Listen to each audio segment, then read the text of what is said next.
Jesus claims to be truth with a capital T, not personal truth, but transcendent truth. Truth that's true for everybody, truth that's true all the time. We've lost moral truth and objective truth. We've turned into a morally relative society. This is the battle we're in. We should not eradicate hate. Absolutely never eradicate hate. I can't actually love something if I don't hate the thing that might hurt that thing that I love. Thank you. Let's go ahead and commit this evening to the Lord. Father, thank you for everybody that's out here tonight. Thank you for this gathering here at a university, a fine university here in our state. We just pray your blessing upon this event, blessing upon all the administrators, teachers, students from the university that are here. It's such an honor to be on this campus. And Lord, we pray that there'd be some really great question and answers, really great discussion, interaction. And Lord, most of all, just be glorified tonight and all is said and done. We pray this in your mighty name, and everyone said, amen, amen. Well, I have the joy of just kind of kicking things off tonight, and then I'm going to pass the baton to our honored guest tonight. I know we're going to have plenty of opportunity for question and answer. I have the pleasure of serving at Livingstone's Church. I see some smiling faces out here that I know better than others. I am what is affectionately called a region rat, and I mean that in a good sense, because any region rats out here? I was born in Hammond. I was raised in Hessville. Then we moved to St. John. Then I went off to school, got married, we came back, and now we're in Crown Point. So I've been literally in Lake County, Indiana, all my life. Proud to say that. Anybody else excited about that? All right. But I am excited about that. I love our region. I love our community. And how about those Boilermakers? Tomorrow night, CBS 6:15, Purdue Boilermakers. All right. That's one thing I think, just for starters, maybe all of us could share that we have in common here is at least we're cheering for Purdue in the tournament. So anyway, I just want to give a little background. I've been married now, in June it'll be 42 years. We've raised 8 children, 4 sons, 4 daughters, 11 grandkids. And that's been a huge blessing. In fact, we could get into some public policy discussion about family and why that's important, and marriage and why that's important. But nevertheless, that's been a little bit of my background there. I went off to a university here in Indiana called Taylor University. It's a Christian liberal arts college in the megatropolis of Upland, Indiana. Any of you know where that's at? All right. What was radical for me is growing up, I was raised in a wonderful Christian home. My dad was a coach and teacher from this region, got his master's degree right here. And so I was raised in a great Christian family, great Christian church was raised in, but I went off to Taylor University, and that's where I was introduced to this radical concept of Christian worldview. I realized for the first time in my life that Jesus is not somebody who you hermetically seal in the 4 walls of your church, never to be released in public, but that Jesus actually makes some pretty big claims. He claims to be Lord of all, which includes every arena of life.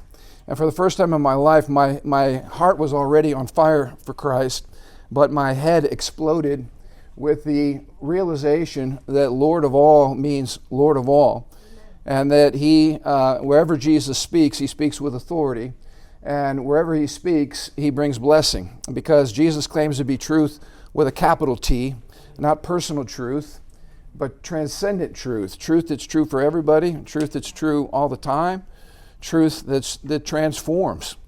And in my encounter with the Lord and with higher education was really something that buttressed my faith. Because how many of you know, everybody in this room, one thing that we all have in common is we share a worldview. And that worldview answers the major questions of life. Origins, how did all this get here? Meaning, what's the point of all this? Morality, how should we live our lives? And then destiny, what happens after we die? Where's all this going? And every one of us has to answer those questions. Now, it used to be higher education was about having some healthy dialogue about what made sense and what was actually true. And I still think that's what higher education should be about. That's why I'm so proud to be a part of this event tonight, a part of TPUSA, because one of the things that Charlie Kirk was trying to do was come to universities like this and have open discussions and dialogue, not just have people locked up in ivory towers of ideology or whatever, but actually be able to sit down and talk face to face and talk about issues that matter, talk about things that are important. And I love that about Charlie and love that about TPUSA, and I'm grateful that we get to continue doing that tonight. Because I mean, higher education should be about discussing the most important issues that are facing us as people. And here's what I want to remind you about tonight. The gospel, the word gospel literally means good news, which is why I can't get up here and talk to you without smiling a lot, because I've been the beneficiary of the good news. And I like to have this phrase with people. When you're checking worldviews, first of all, everybody in this room tonight is equally religious, because every worldview starts from a place of faith. It starts from presuppositions that you believe by faith. And so, you can't just say, oh, you people are religious. No, everybody in this room is religious. What we should be asking tonight is what makes the most sense and what brings the greatest blessing? What makes the most sense and what brings the greatest blessing? What worldview does that? And we used to be able to actually talk about those things instead of just having this kind of blanket religious pluralism that just makes everybody's views equal. All ideas are not equal. Ideas do have consequences, and those consequences lead to blessing or they lead to a lot of pain. And so we should really be paying attention, which is why you're at a university like this, and hopefully you're being challenged to think about what makes the most sense and what brings the greatest blessing. And that's my hope for tonight. My other hope for tonight is as we all get together, we're united with one common thing. I hope we all love our nation in spite of the challenges. And I hope we love one another. And the whole spirit of tonight is to build bridges, not to burn bridges. And so glad that you're all here. Love you all. And whatever I could ever do as a pastor in the area to be a blessing to any of you in this room, just know that that's our desire, all right? It's my incredible pleasure tonight. And I guess, any questions for me? I kind of got ahead of myself there. All right. I'm not going to delay the time. Somebody has come from a pretty good distance. I'm proud to say he's a personal friend of mine, but I'm kind of biased here, but I believe we have the best lieutenant governor in the United States of America. And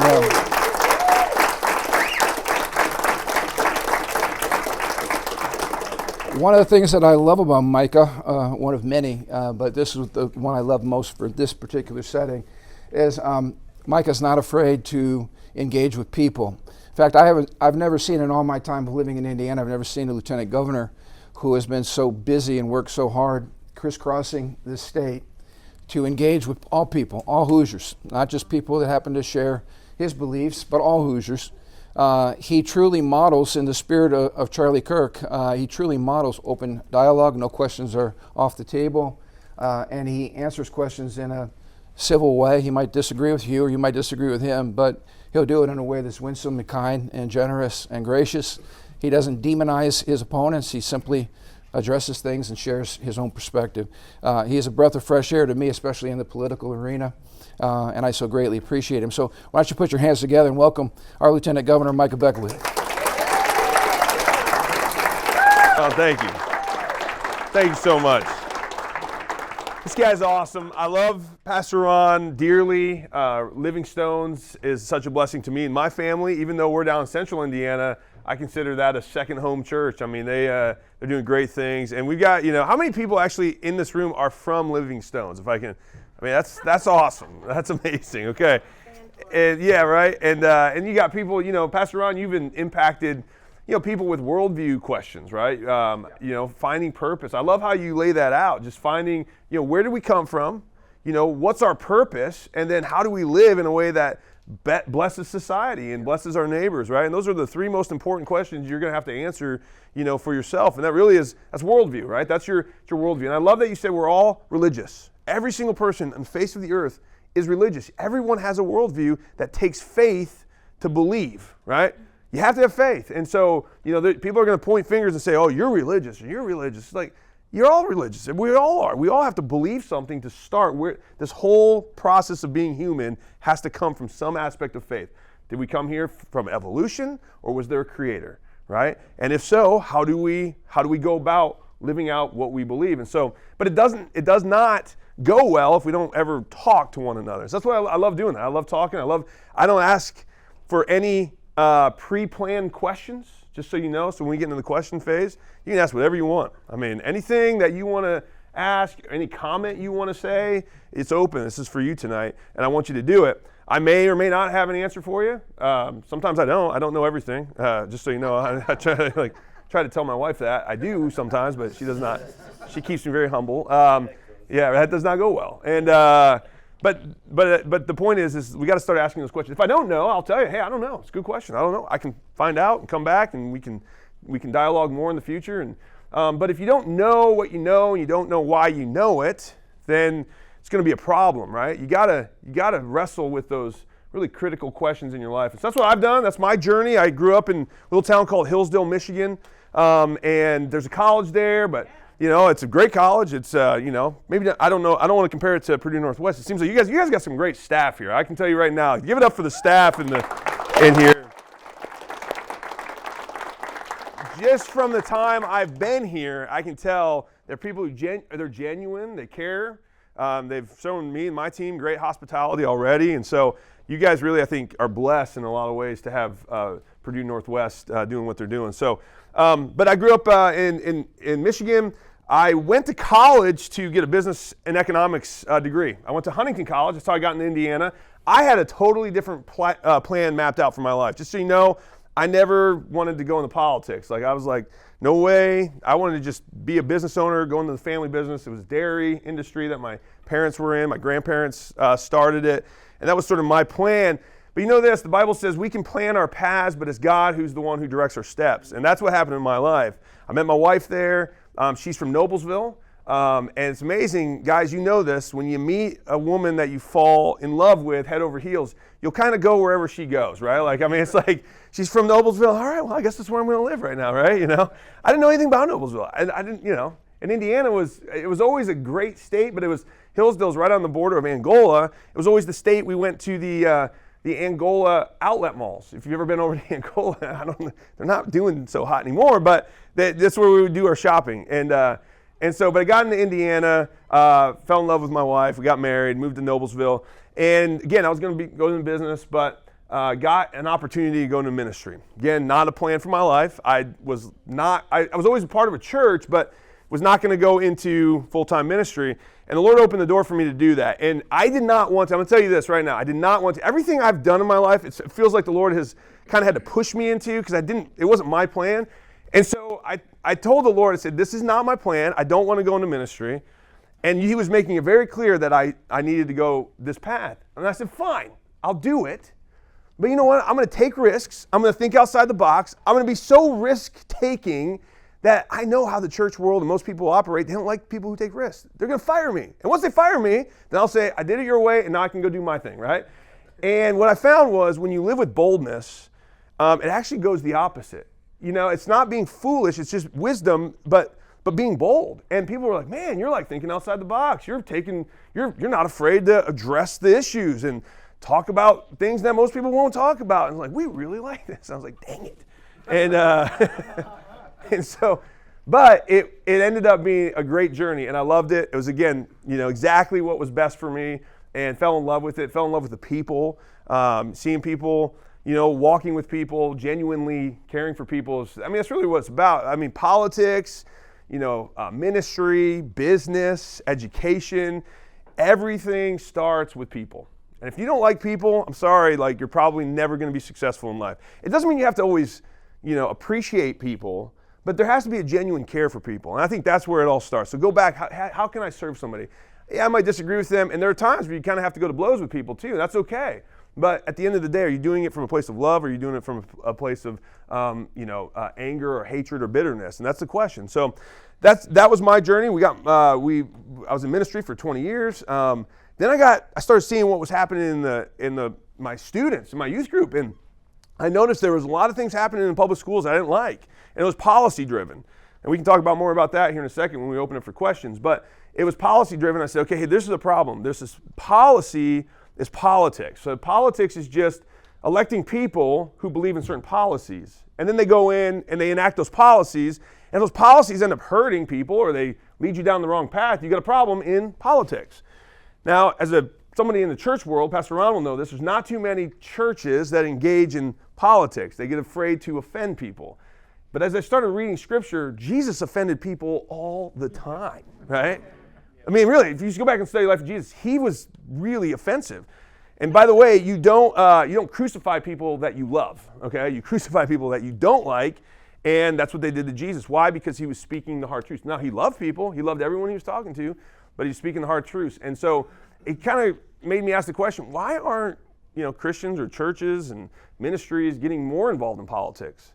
And the answer to that was, well, we don't want to offend anybody. I was like, that's not okay. Like, that's not following in the footsteps of Christ. If you truly love somebody, you'll tell them the truth, even if it's a hard truth. And so I just got more involved. I said, well, I'll do it. Didn't really know what I was doing, but I ran to be a delegate in the Republican Party. We've got some people who are engaging in politics here. You got Trevor, you're running for state senate. So Trevor's, Trevor DeVries running for state senate. What district? Senate, number 1. You are the top district in the state. It's awesome. Actually, number 2 is top left. It's gerrymandering, Well, you know what? You claim 1. All right. And then we got Jeff. Jeff is where'd Jeff go? Oh, he's back there. He's give it up for Jeff. He's you don't even know why you're clapping for him. All right.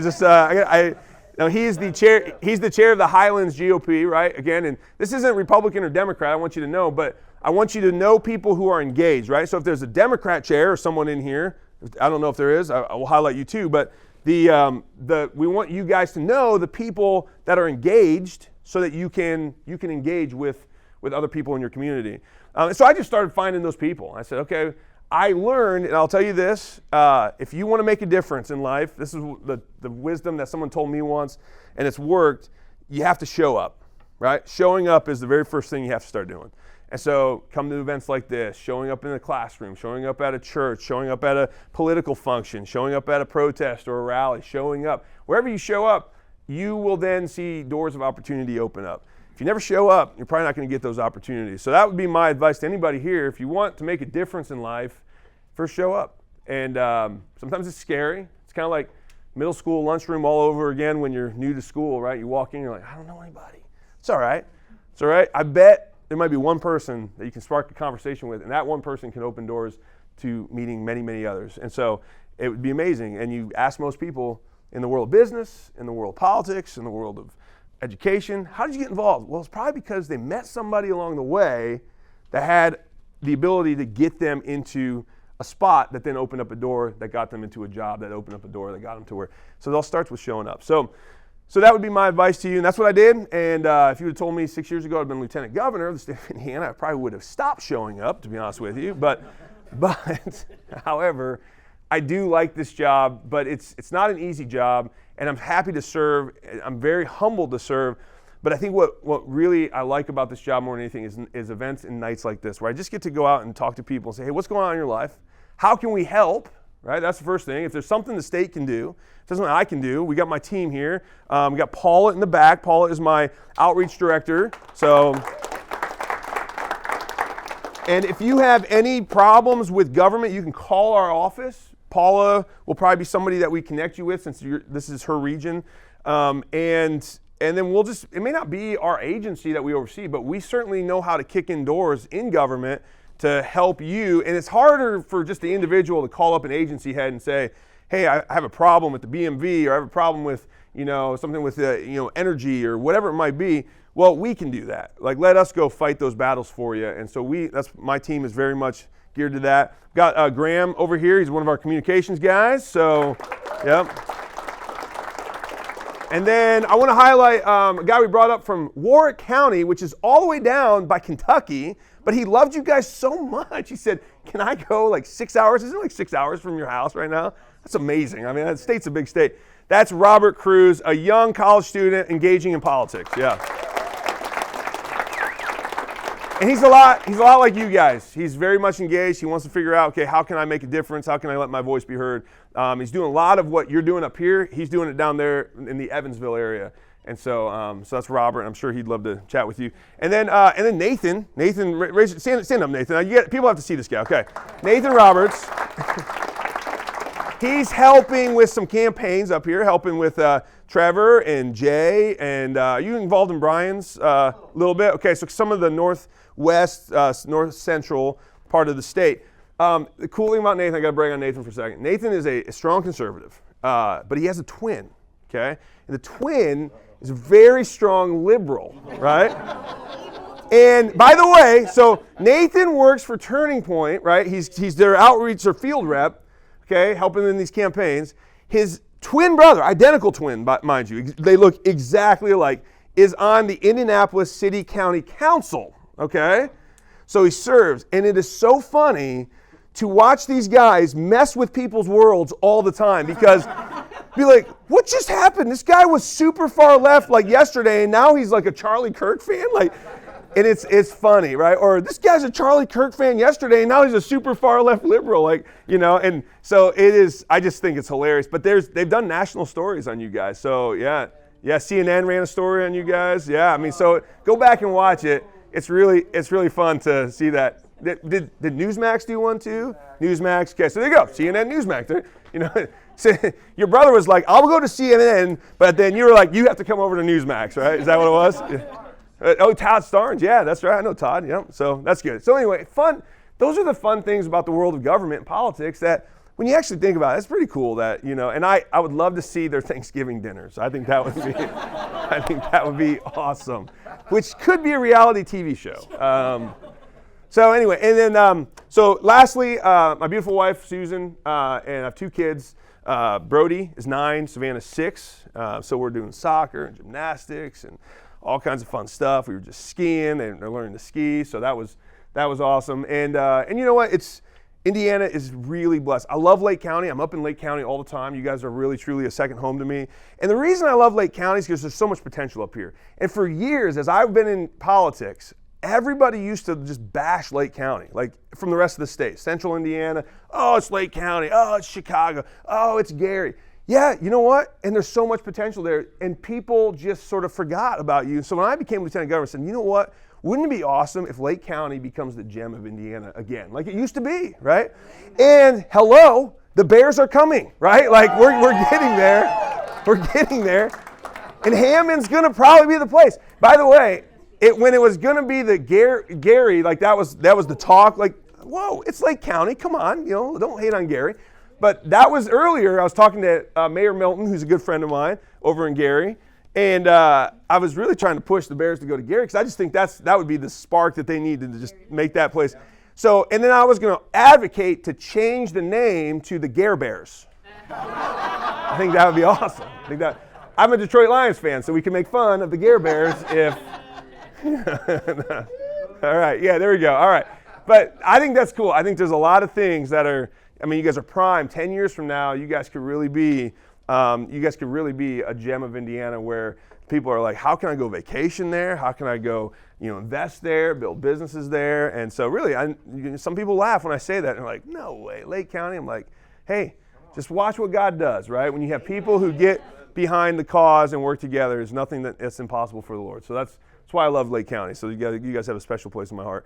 All right, and with that, I think what I'm going to do is just going to start opening up for questions. That's a little bit about me. If you want to know more, you can ask a question. But how do you want to do questions? You want people to just stand up and ask, or would you like to?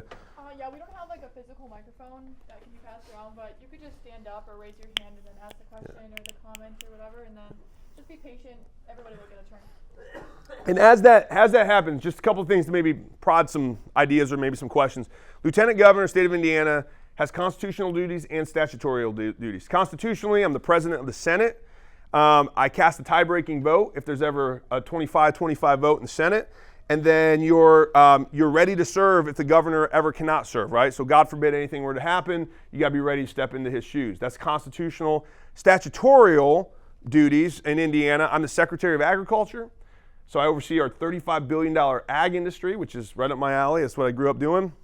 And then I also oversee the Office of Community and Rural Affairs, which is small town Americana, small town Hoosierville, Indiana. So main streets, think like if you drive through those old small towns, you see these like cool main streets with the buildings are kind of falling down.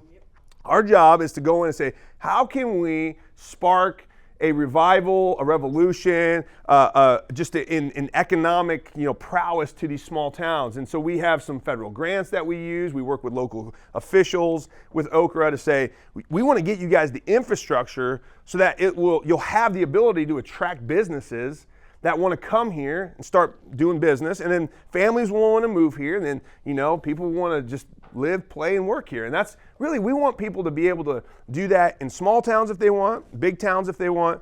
We don't want people to feel trapped that they have to go live in Chicago in order to make a decent wage or a living or have a life. We want you to go live wherever you want to live. So those are kind of the main duties of the lieutenant governor. And every state's a little different.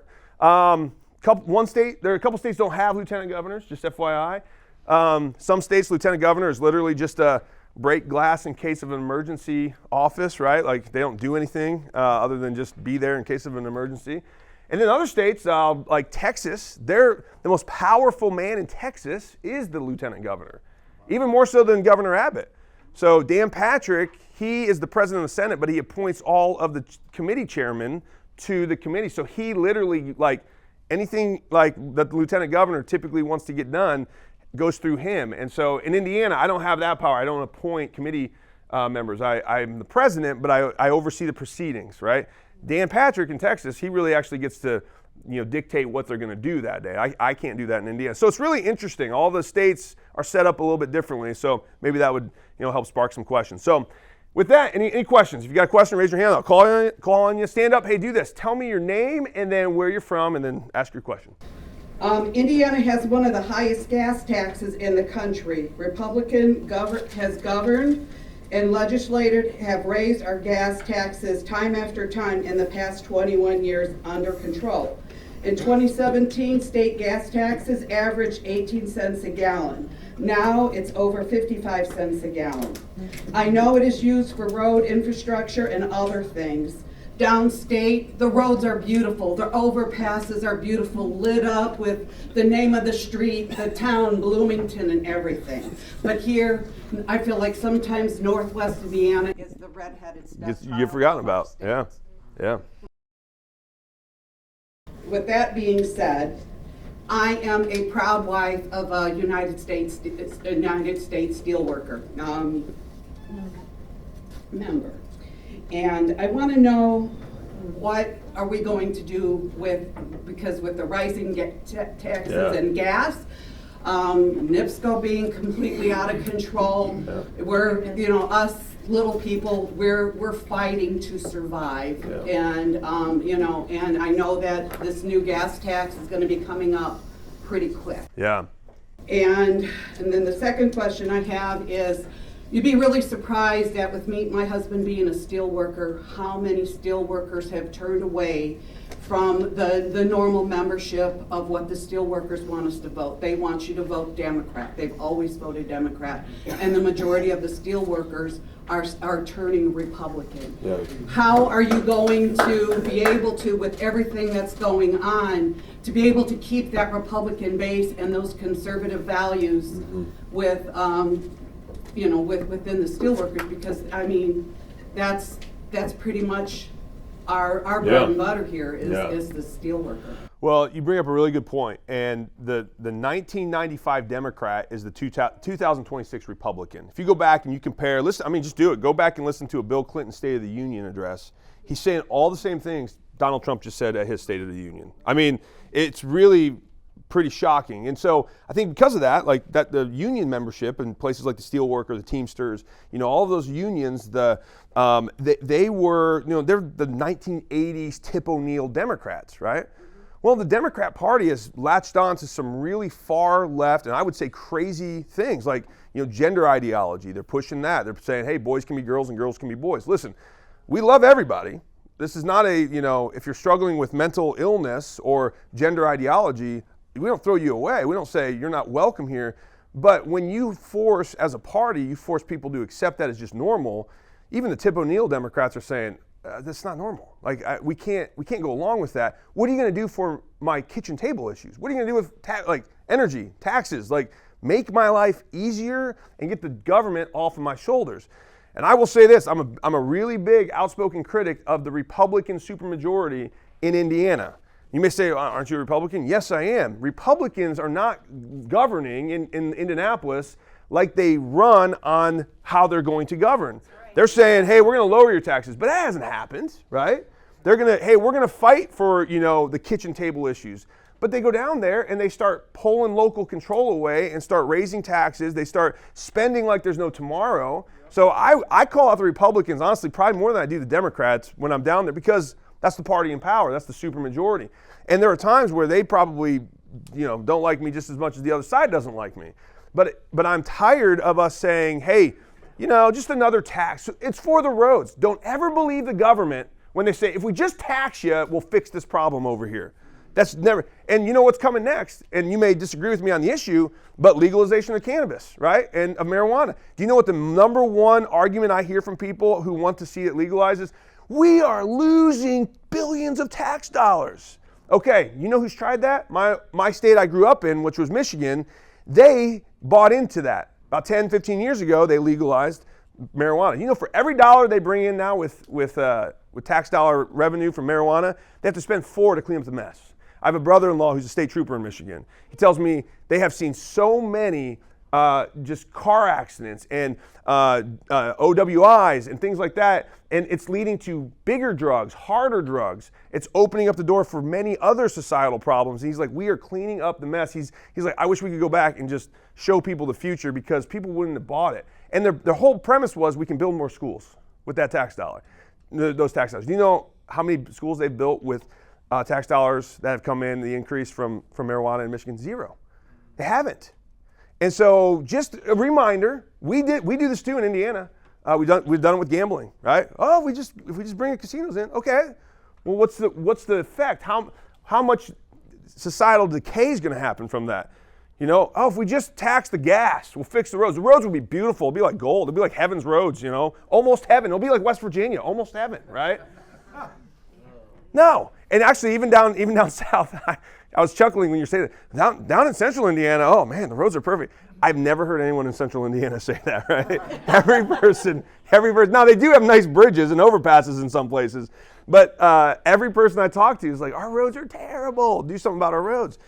I'm not saying now, it is funny. Last year, guys, just so you know, U.S. News and World Report did a study of the rankings of all the roads in all 50 states. And this is not good. Indiana ranked number 1 with the best roads in America, according to U.S. News and World Report. I am not joking. Go look it up. And I saw that. I said, who paid for that, right? That's what I wanted to know. And then the other thing was, I was like, good Lord, how bad are the other states, right? So, but I will say this. I have called for lowering the gas tax, repealing the gas tax. I've called for publicly, I've said, why don't we get rid of sales tax on utilities right now? It's one thing the legislature could do, get rid of sales tax on your utility bills. That would be easy. We could do that overnight if we wanted to. That's not going to change everything, but it is a pressure release valve. I mean, you might be paying $100 in sales tax, on an $800 bill or something like that when it comes to your energy. Well, hey, listen, that's a little something. And our Republicans, so Democrats in the room, hear me say this, our Republicans are not doing a good job on that. And if they don't start doing a good job on that, you know what's going to happen? They're going to get primaried, and right, guys like Trevor will run, but then even more so, the Democrats are going to start winning, right?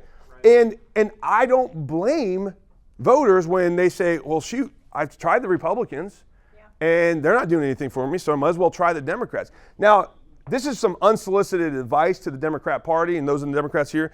If you want to win Indiana back, get rid of the social nonsense, the transgender stuff, the abortion on demand stuff, the things that people are like, this is not even close to being normal or common sense. If you want to win, right? But if you don't want to win, just keep pushing that and you'll keep losing. And people will say, we have no one to vote for because Republicans can't cut our taxes and Democrats are just backcrap crazy.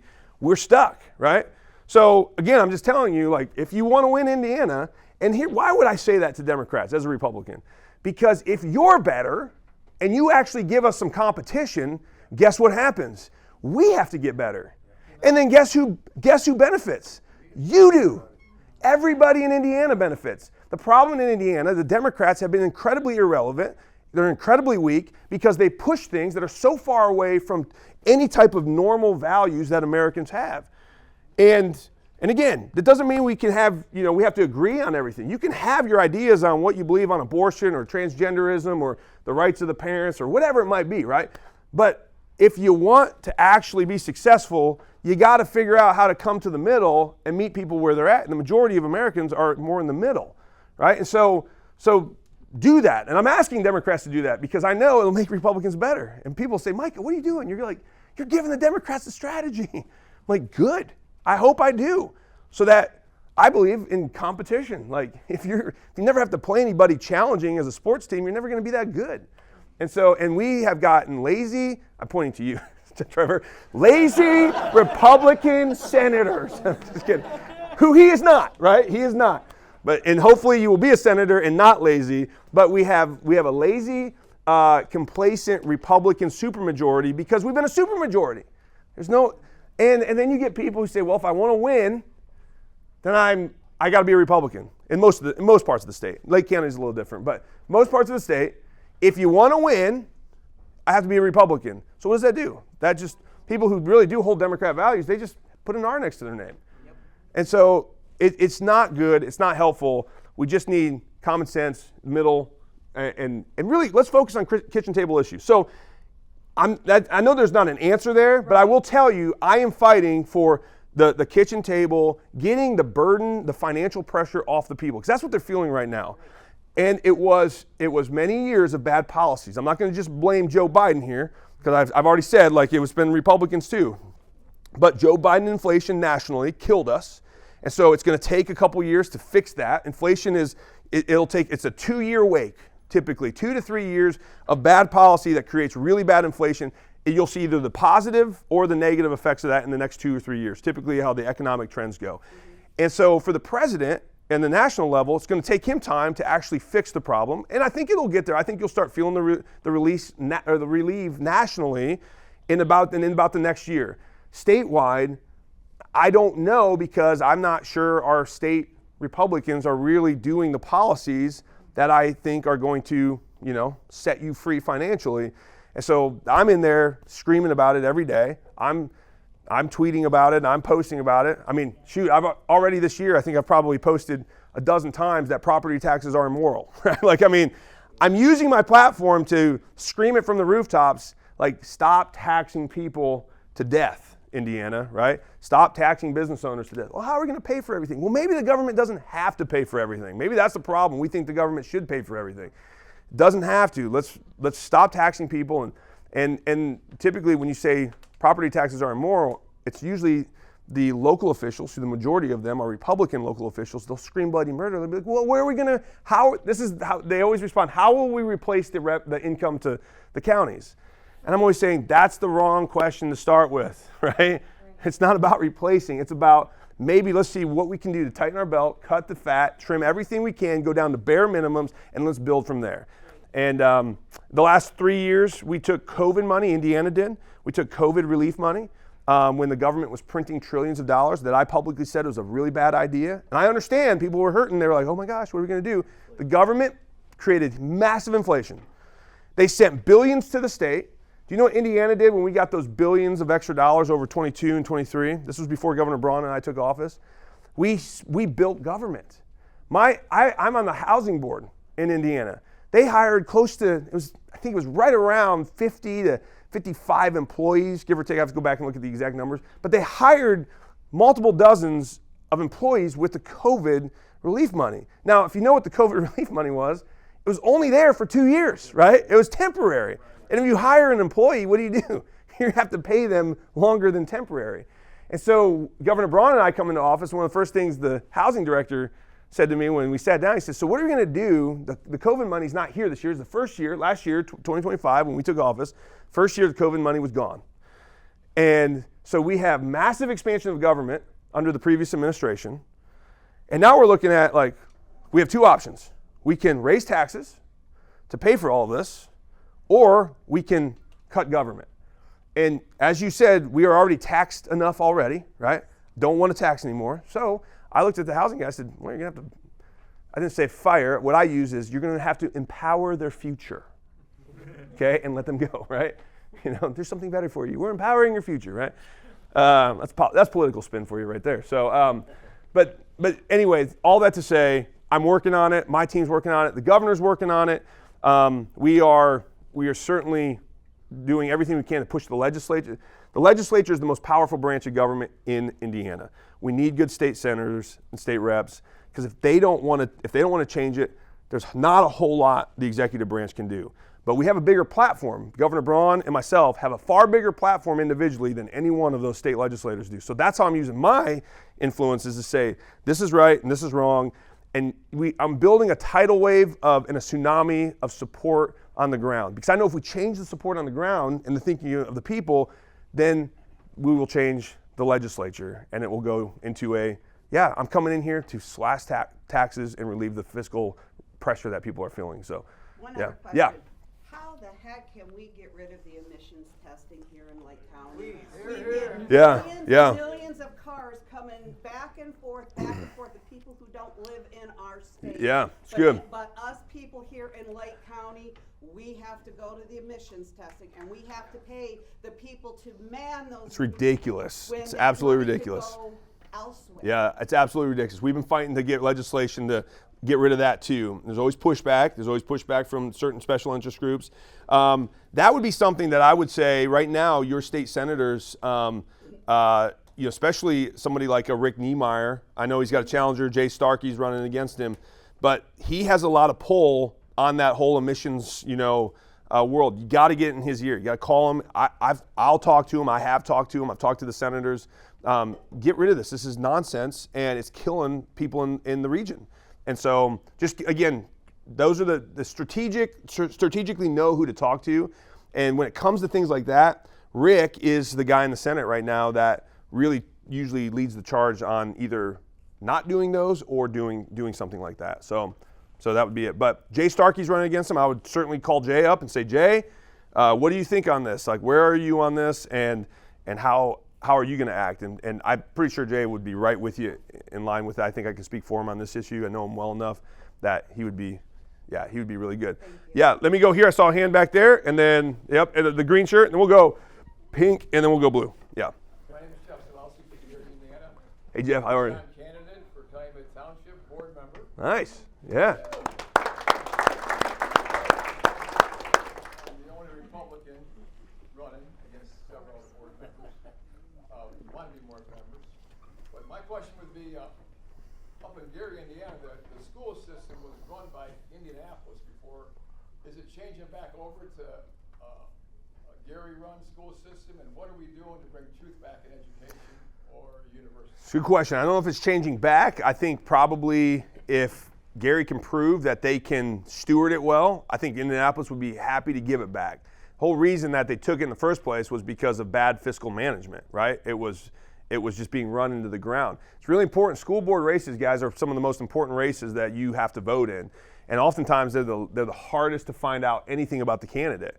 And so you gotta, I know Pastor Ron and Isaac, Isaac runs the public square ministry at Living Stones. Like, it's their job, like it's Isaac's job to know what's going on with the candidates. Like, go to Isaac and say, who's running for school board in my district or in my county or in my city? How can I know more about them? And if he doesn't know, I know he'll get his team on it to do that. So, but that's why it got essentially given to Indianapolis to run. I think there's Graham, maybe 6. I think there's 6 school districts in the state that happens. That has happened. I think it's roughly. Don't hold me to that. But again, it all is fiscal management, and it's because we elect people that don't know what they're doing to steward tax dollars, and those are the consequences of that. And the state then has to bail them out. If the state's going to keep bailing them out, at some point the state's just going to take over and say, we're done bailing you out. And Indiana, for the most part, from a state budget perspective, we are a balanced budget state. We are in the red. This is one of the reasons we were able to get the Bears to actually consider coming here, because we have a very fiscally responsible 20-year run where, from a state budget, like, we have plenty of money to be able to do things like, entice the Bears to come in. Illinois can't match what we offered because they have not run their state that way. But if Illinois, yeah, I know. Trying to be nice. Okay, I'm trying to be nice. But again, I would ask Gary. I'd go to school board members. Where are you on fiscal management? how can we make the case to Indianapolis that we're ready to take this on our own again? It's kind of like a parent, right? If you keep giving your kid money, they keep doing dumb stuff with the money, parent's going to cut them off at some point. But at some point, the parent wants to get them back on their own, right? They're like, hey, I'm ready to work with you here, but you got to show me that you actually can do it. And I think that's where we're at. So I don't know where that's at. I don't know where Gary is and all that, but I would certainly say if you're in that district or you're in that area, if you're in the town of Gary, in the school district, go to your school board members. What can we do to make the case to Indianapolis that we're good and we can steward this on our own? Because it should be in your hands. I don't want it to be in the hands of Indianapolis. You guys know better how to run your schools than Indianapolis does. So, yeah, good question. Let's go, yeah, right there. So, hi, my name is Frank Riccobetti. I'm a Lake County resident, specifically Crown Point, county major here at Purdue Northwest.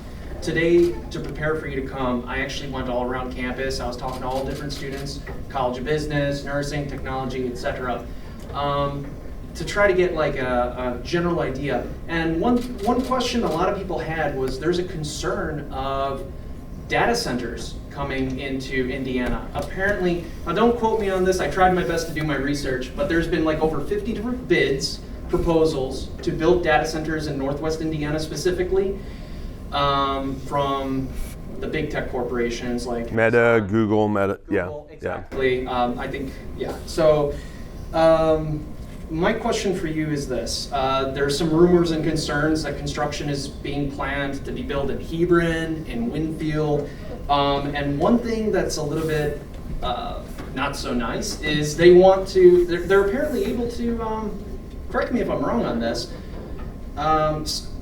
ask the residents, or actually will kind of force us to subsidize them. They're going to have a tax abatements. So there's going to be like really high utility costs for water, for energy. And so my question for you is this. Actually, I have two questions. Okay. You choose which one to go with. Okay. First question is, so what can we do to protect our residents and soften that blow or prevent it of having to subsidize these data centers, or even just say no, Yeah. I don't want these data centers? What can we do? Yeah, so protect our residents and maybe hopefully push back against this. And then a more lighthearted, fun question. What can you share about what we're doing to bring the Bears into Northwest Indiana? Well, okay, good. The first one, the lighthearted one, I'll start with first. The Bears, we've made them an offer. It's gonna be really hard for them to refuse. And I will say this. I was a little hesitant. I was not over the moon about getting the Bears here. Not because I don't want them here. I think it's actually going to be good for the region. But when you're struggling with things like, high utilities and high gas or gas tax, right? Things like that. Do we really need to be spending state tax dollars on the Bears right now? Maybe not, right? Like that really is the question. Now, you can make the argument that's going to generate a massive amount of economic boost to this region, and in the next 10, 15, 20 years, it'll be a huge success for the region. So there's both, both arguments are there, right? But we've made Chicago an offer that there's no way Illinois is going to be able to match, right? So the Bears now are kind of in this place where, well, we stay at Soldier Field, we have a rundown, broken, and we have it's an unsafe city. Obviously, you just saw what happened to the beautiful young woman at Loyola University. And even the alderman that came out and said, oh, she was in the wrong place at the wrong time. No, she wasn't. The illegal immigrant was, right? But when that is how you run your city, guess what? You're going to lose businesses, and people will be running to get out of your city. So that's what's happening. So I think we're pretty good. I mean, again, the Bears could reject it. They could stay. There's nothing saying they're guaranteed that they're coming right now. But we've done everything. We passed it through the legislature. The governor signed it. It's pretty much a done deal on our end. And so there's that. The data centers. So let me just say this. Talked to the governor about it very early on in our administration. I said, Governor, I have huge concerns about data centers. And I'm very much against wind and solar, not because we don't need good energy and renewable energy. It's just bunk economics. It's all subsidized. The market has never wanted it. If the market doesn't want it, it doesn't work very well, right? And so now data centers are different. Data centers the market wants. Like this is a market-driven thing that's happening all over the country. These are huge companies. They're investing billions of dollars into it. So they're kind of separate out. The governor told me, and I totally agree with him on this, he said, we are not going to shove data centers down any local community that doesn't want it, right? So what does that mean to you? If you don't want data centers, you've got to get to your county commissioners, your county council, your trustees, your township trustees, get them all to understand why you don't want them. And then as they collectively start to say, not in Lake County, right? Not in Lake County. We're not going to put them in Lake County. We won't let them go in Lake County. But if your commissioners or your council members, I'll give you an example in Fulton County, real like awesome farm community. And again, I'm the Secretary of Agriculture, so I have a big responsibility to protect Indiana ag, right? And to protect our farmland. The Fulton County commissioners, all guys that I know, I like, I respect them. And they were like, hey, we talked to the governor. We want a data center in Fulton County because and the reason is the tax revenue, right? Tax revenue is going to boost their revenue as a county. And so I was like, okay, like I guess they want it. So the governor started working on plans to put it there. I got a call from a guy in Fulton County a few days later, a farmer, and he says, we hate data centers. We hate data. What are you doing putting data centers in Fulton County? And I was like, dude, the guys you elected are telling us that you want them, right? He's like, but we don't. I said, hey, how am I supposed to know when your elected representatives are banging down our doors in Indianapolis saying, put a data center here, right? So that goes back to you have to do a really good job of influencing your local leaders and electing good local leaders, right? So that's the big piece of all of this. But if you don't want them, they're not coming here. And when it comes to energy and it comes to water, make sure that you are requiring locally that the data centers will pay for 100% of their max load. It's required by law that they pay for 80% all the time. Right. But a lot of them are stepping up and going above. Meta is doing 100% of their max. What does that mean?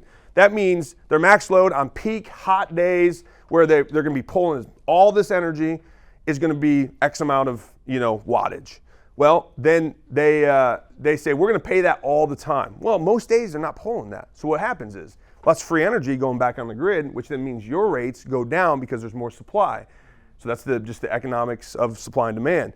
The water thing, again, is really important. But all these data centers now are doing what they call closed loop water recycling. So the water usage is dramatically just gone way, way down.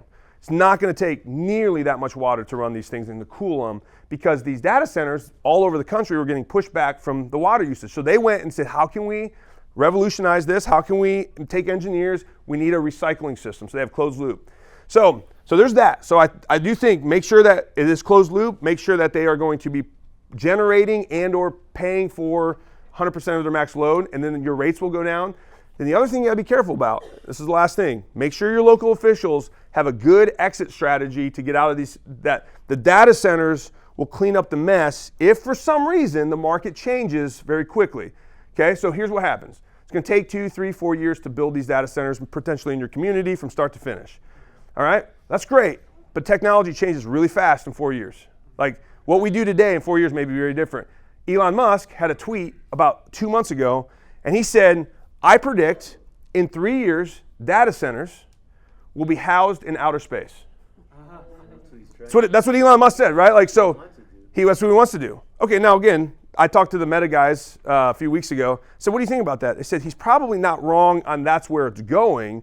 They said 3 years is probably a little ambitious. But, okay, so what does that mean? In 10 years?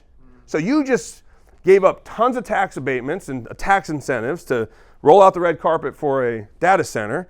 They build this big, property, right? They take your power, they take your water for 10 years, and then all of a sudden the technology is now cheaper to house them up in outer space, and they leave. And you don't get anything for it. And now you got this big building that's going to sit empty. And so make sure that if they bail, there's big time, payouts to the county.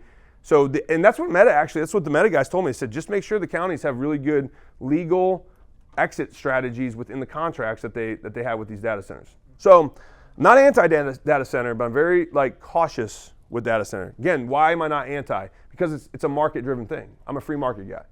If I may follow up, isn't it highly speculative though on whether or not, so the value, if I understand correctly, is raining on, it's on a hope that AI actually becomes profitable. Because yeah. Right now, it's all speculative, if I understand Sure. correctly. Yeah, I mean, 100%. I mean, you're absolutely right. I think from the evidence of where AI was 5 years ago, where it is today, what it's doing to revolutionize markets, I'm pretty optimistic that AI is going to be a very profitable thing in the future. And there is a national security issue, guys. Just so you know, data centers, it's not just about your data and our farmland. It's about who controls the data of the world. There's two countries that will control, one of those countries will control the data of the world. It'll either be us or China.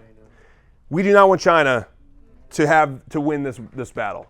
Like, they're communists. Communists hate freedom. They absolutely despise who we are as the United States.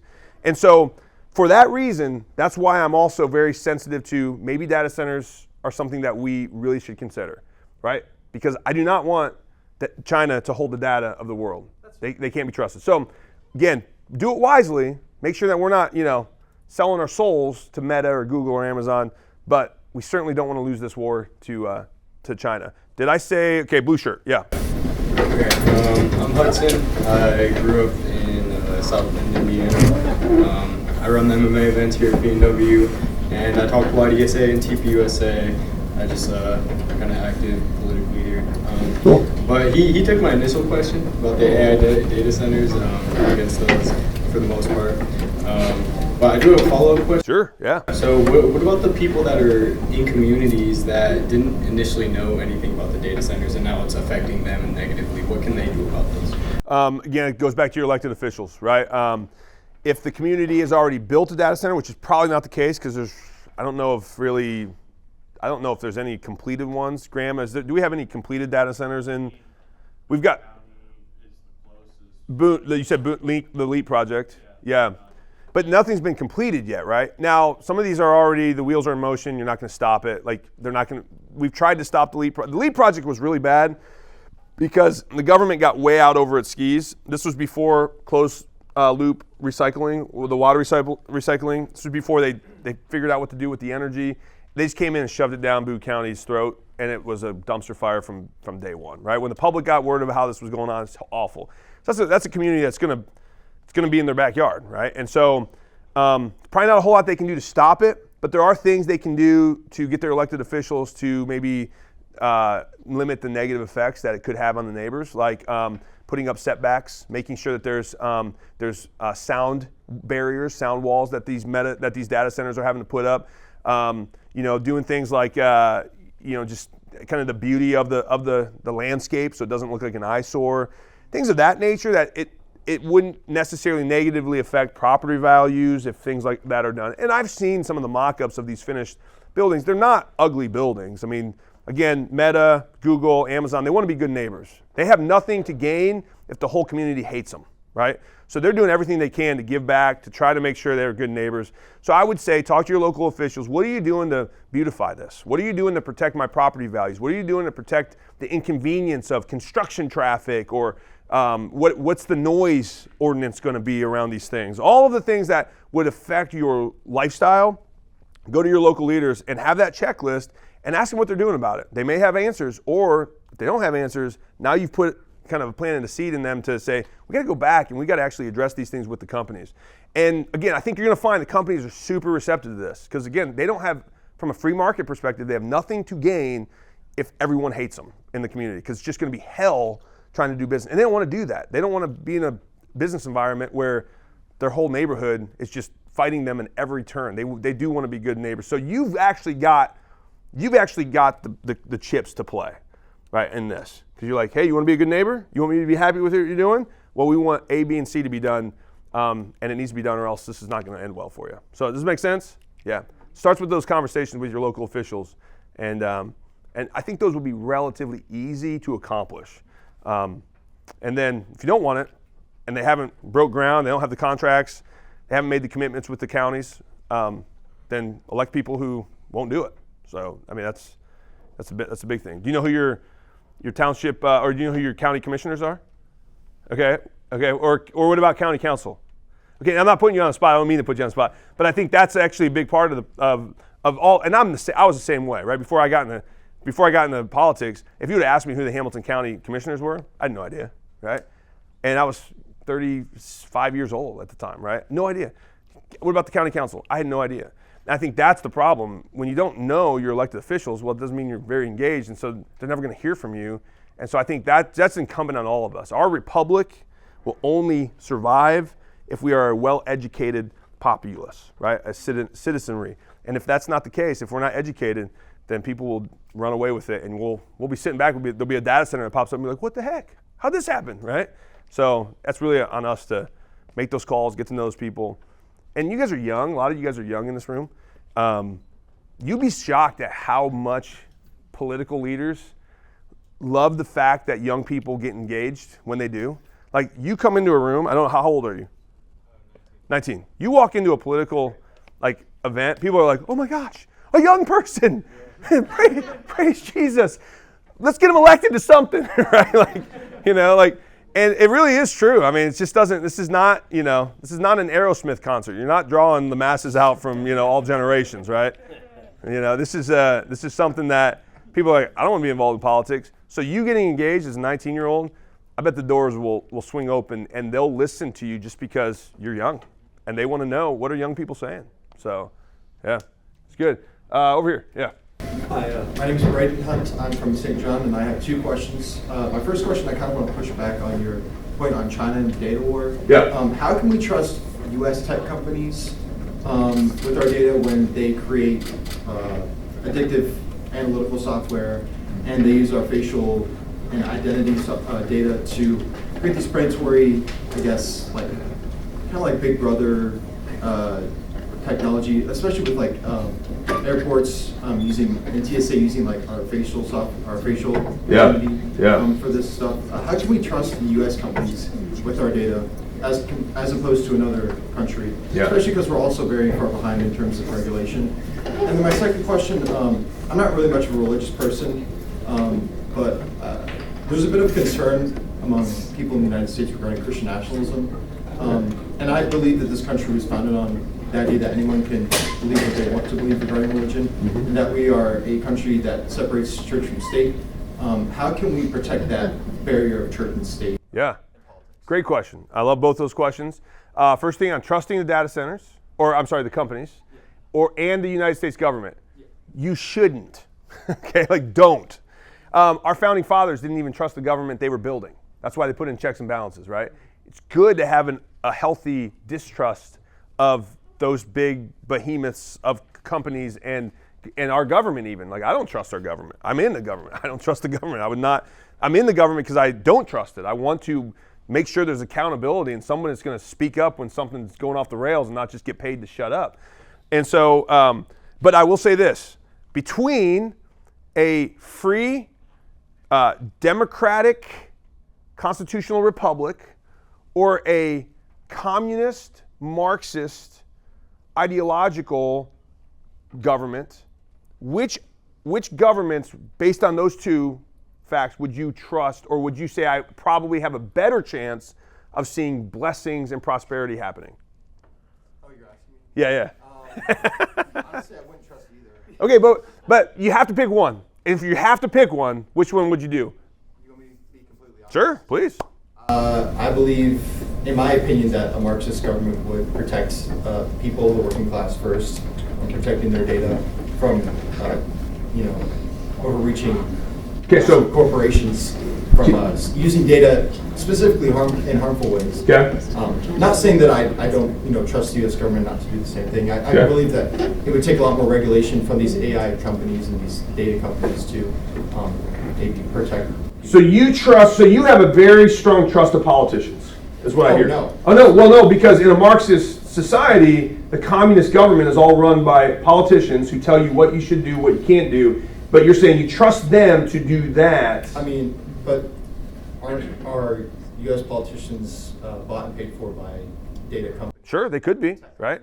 So how can we trust them when they are bought and paid for?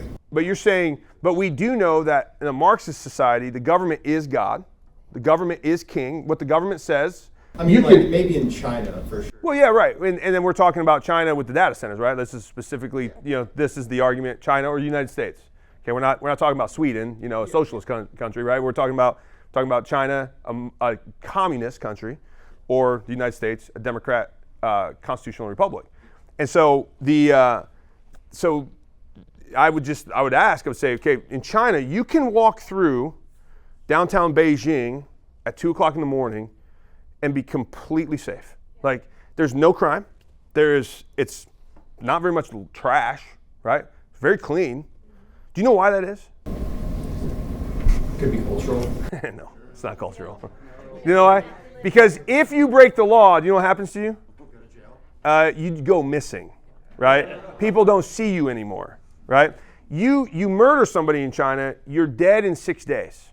You're tried, right, in front of politicians who already know the outcome before any of the evidence. You're tried and you're executed.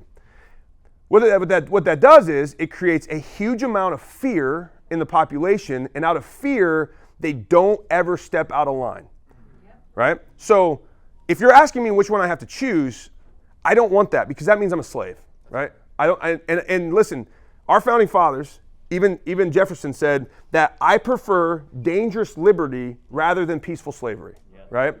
And so that's the question we have to wrestle with. And listen, in a free society, when people are not self-governed by their own moral character, that's why John Adams said, our Constitution is wholly inadequate except for a religious and moral people, right? Now, I know you said you're not religious, but as Pastor Ron said, you believe, right? You have faith in something, right? So there's a faith. So what's John Adams saying? He's saying, if we don't have a moral compass that's guided by something bigger than ourselves, then we need a communist government to keep everybody in line, because people won't do what's right on their own accord. They will only do what's right when they fear the government bringing the hammer down on them and going missing, right? Same thing in North Korea. Go to North Korea. I mean, people do exactly what they're told, how to do it, when to do it, and they do it because if they don't, they die, right? And so we don't want that. And again, I'm not saying that the United States government you should trust. I told you, don't trust the United States government, right? But I will say this, boy, I prefer dangerous freedom much more than peaceful slavery. I will take that all day long, right? And it'll be a battle. We will always find the liars and the cheats and the frauds and politicians getting bought and paid for. And when we do, we kick them out. Like we bring the hammer of justice down. They broke the law, they should go to jail, right? Absolutely. And we should bring those strict punishments from a fair, just legal system, and not because you got 2 or 3 politicians at the top saying, I don't like that guy, make him disappear, right? So that I would just say, choose wisely, right? And go back and look at history. History is a great teacher. I love history. I teach history. Show me anywhere in world history where a Marxist, communist ideology has worked and worked well and has protected the general freedom of the masses. Please. What about a country a Marxist country that wasn't under a blockade or international sanctions by a U.S.-backed economic system? You have Cuba that's been under a blockade for about 60 years, and now they have no power. People are dying in hospitals. People are starving. And I'm not saying it's also not self-inflicted, but in an economic blockade that's happened for 60 years, some of that blame has to fall on us for sure, for not allowing valuable materials and stuff to. When you have the Cuban Missile Crisis and you have the threat of nuclear annihilation from an island that's 90 miles away from Florida, like as the government, your primary job as a government is to keep your citizens safe, right? Blocking a communist dictatorial nut job, that is really, he was a pawn for the Soviets is who he was, right? When Castro came in and did all that. But think about what Cuba was before Castro. It was beautiful. And listen, I'm not saying there wasn't corruption. So please hear me. I'm not saying there's not problems in a free society. I don't want anyone to walk away being like, oh man, like he thought Cuba was perfect. I'm not saying that. But it was far better. Ask any Cuban refugee that lives in Miami, and they will tell you of the days of old. They will say, my grandparents or my parents, they used to tell me about what it was like to live in a free Cuba. And then Castro got to power. Now, how did Castro get to power? You're like, well, how does that happen? Because it was actually a peaceful revolution in the sense of revolutions. I mean, it wasn't like they didn't come in just guns. But now they did kill their opponents eventually, and and there were some that they disappeared and became unalived. But it was all of the, hey, these big greedy corporations, these corrupt politicians, let me, the new politician, have total control over your life, and I will give you everything you need, right? And people were like, yes, please, thank you for, finally somebody's going to give me everything I need. Problem with that is, it's what Federalist 51, what James Madison was saying, if men were angels, we would need no government, right? Well, what he's recognizing is, and I know you may not believe this, but there is a fallen sin nature of every human being. And let me tell you, let me jump into the Christian nationalist question, right? I'm a Christian nationalist in the sense, and people say he's a self-described Christian nationalist. First, I do self-describe just to tick off the left and make him go crazy, right? Like that's kind of more of the main reason I do it. But if you want to get down to those two words, all right, I am a Christian. I love Christ. He's my Lord and Savior. He's my King. I serve him first and foremost. But God has placed me in a nation, just as God has placed me in a family. I'm a family member of God's family first and foremost. But I have a wife and I have 2 kids. Like, I have a duty to steward my family. The same way God has placed me as a citizen in heaven, he's placed me in the United States. I have a duty and a responsibility to steward the nation, to steward my community, to be a good citizen, to serve people around me so that I can help them in times of need, and hopefully they'll do the same to me, right? So that's my call as a Christian, to love God and then to love my nation, right? And so those are very, very important to me. Now, the reason I don't play these word salad games with the left, because I know what they're doing. Strategically, they're trying to make those 2 words become really bad words. Christian and nationalism, right? What's the opposite of Christian? An atheist. An atheist, right?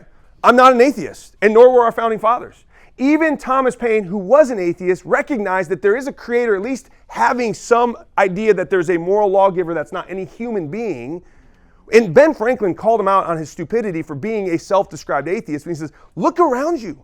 This is not practical. And Thomas Paine was known for what? Common sense, right? He wrote Common Sense, right? And so Ben Franklin would call him out and be like, you of all people should recognize that it's not common sense to say all of this just happened by accident, right? This is Ben Franklin, a guy that many people say he was a deist, but if you listen to his speech at the Constitutional Convention in 1787, he literally calls on the members of the Constitution to pray to God for, if a sparrow can fall to the ground without his knowing, how can we build an empire without his aid, is what Ben Franklin says, right? He literally says this. And so he encourages people, we got to pray, we got to engage. And so they were Christians, and they recognized that, now some of them had unorthodox, what we would call unorthodox practices. Thomas Jefferson may be one of those, right? But even he recognized there's a God, there's a creator, our rights come from him, we got to make sure he stays God. And by the way, what's your name, Braden? Braden. Okay, Braden, every nation has a God. Yep. Every nation. Yes. Do you know who that God is or what that God is? It's the thing that gets to decide what is right and wrong. Because every law is based on somebody's idea of right and wrong, right? So find out whoever gets to decide what is right and what is wrong in the nation, and that is God, or he or she is God. In Egypt, Pharaoh was God. In Rome, Caesar was God. In communist Russia, Lenin was God, then Stalin was God. In fascist Germany, Hitler was God, right? You can go back through world history, you can see the gods of every culture. In human enlightenment, in the French Revolution, the collective was God, right? And it never works well. It always ends up oppressing many, many people when God is not God, and the God of the founders. Now, here's what I'm saying. Please hear me. I am not saying that everybody has to be a Christian based on government mandate. That's not what our founders wanted. Right. They wanted you to find freedom to express your faith however you wanted to. They want you, and listen, that's what Jesus wants. Jesus doesn't force himself on anybody. So what would I be doing if I was a government official saying, we're going to force you to be a Christian? I'd be doing something counter to what Jesus does. And I don't want to do that. And I don't want the government to do that. But at the end of the day, when we're talking about right and wrong in our law, who's the moral lawgiver, right? And so I plead with Indiana and I plead with America to say, keep God as the moral lawgiver, the God of our fathers, the God of our forefathers and our founding fathers. And by the way, people are like, well, they were not perfect men either. Exactly.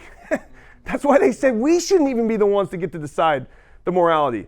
And what did they say? They say, we craft this Constitution to create a more perfect union. What they were saying is, hopefully, we will follow this Creator, who is a morally just God, and eventually, our problems, which are many and are not good, slavery, for example, hopefully will get fixed eventually, right? And we got many problems today too. And I believe if we keep God at the center, on the throne, we will see answers and solutions to those problems. And then you can worship how you want, right? Not to say you got to come to Pastor Ron's church, but you should. All right, 9 and 11 o'clock on Sunday mornings, right? Just kidding, right? But anyway, like, it's not the government's job to get in your life. And I will say this on separation of church and state. How many people have heard that phrase before? Separation of church and state. Okay, right? Everybody. It's amazing. It's amazing.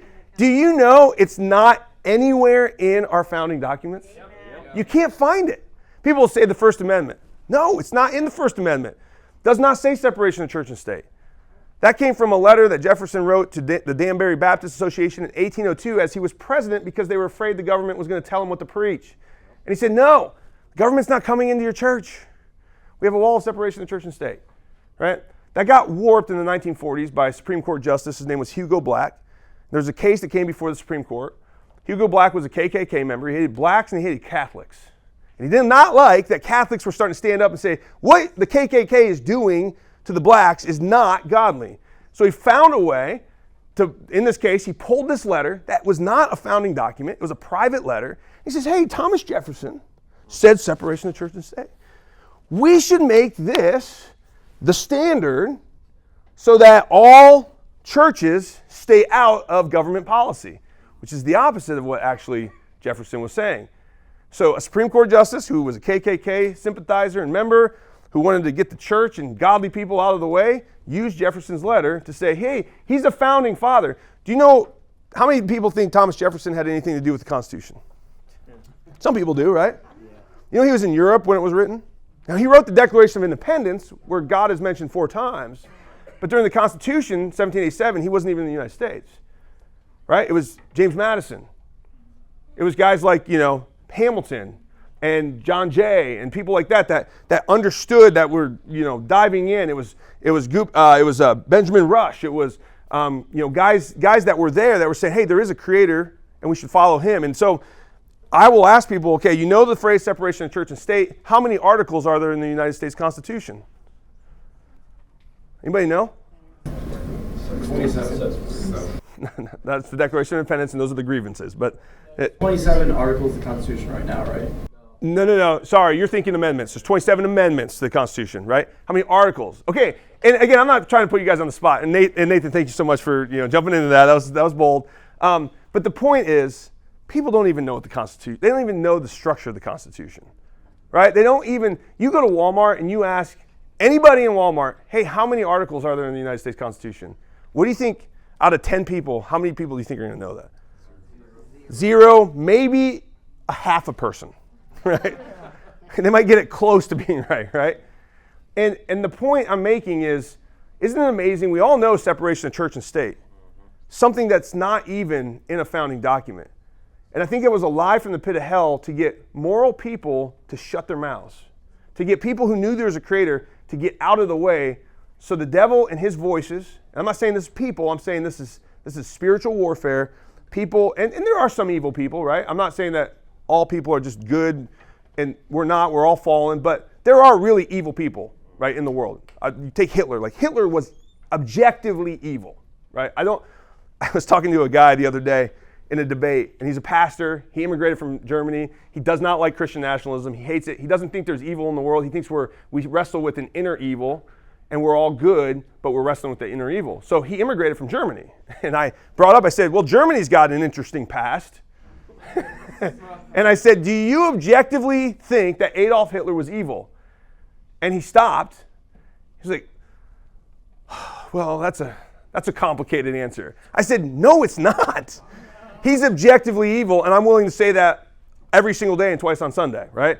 And the fact that he was not able to say in that moment, Hitler is objectively evil, tells me we got a big problem, right? We've lost moral truth and objective truth, we've turned into a morally relative society. And that's what we're fighting against, Braden, right? Moral relativism is where we are at and what we're fighting. And I will say this, and then I will move on, because those are two awesome questions, man. I love those questions. Thank you for giving me those. This is the battle we're in. We live in a hate-nothing culture right now. Eradicate hate. You hear that. I'm sure you hear that all the time. I think that is a lie from the pit of hell. We should not eradicate hate. Absolutely never eradicate hate. You'd be saying, oh my gosh, like I can't believe a politician actually said that.